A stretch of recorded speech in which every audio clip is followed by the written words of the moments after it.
Монголын багш нарын 59, дэлхийн багш нарын 31 дахь жилийн ойн баярыг 10 дугаар сарын 10-ны өдөр тэмдэглэн өнгөрүүллээ.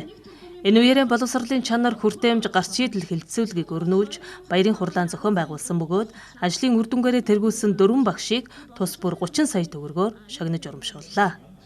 Энэхүү шагналт нь орон сууц худалдан авах ипотекийн зээлийн урьдчилгаа төлбөр юм.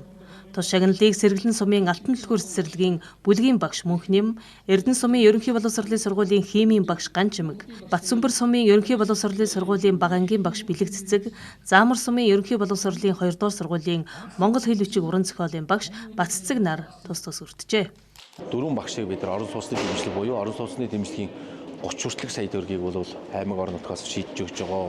Ингэснээр одоо багш нарын маань ажлах урам зориг нэмэгдэн дээр нь ур чадвар одоо бас илүү сайн бүтээлч ажлуудыг гаргах хаа гэж бодож байгаа. Тийм бол тэр ер нь бол бид нар төгсөж байгаа багш нарыг шууд сургууль төгссөн багш нарыг орон нутагт ажиллуулахад гэрт очиод одоо нүүрсээ түлээ гэртээ ороо гэх юм бол тийм нөхцөл болонд одоо цаг үед бас хэцүү байгаа.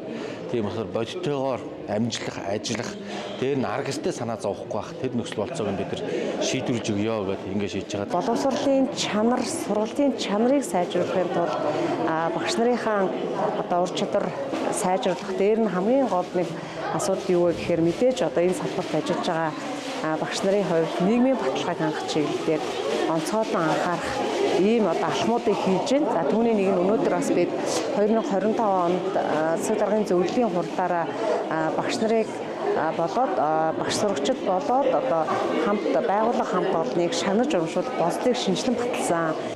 2025 онд боловсролын байгууллагын багш сурагч хамт олныг шагнаж урамшуулах журмыг шинжилэн баталсан.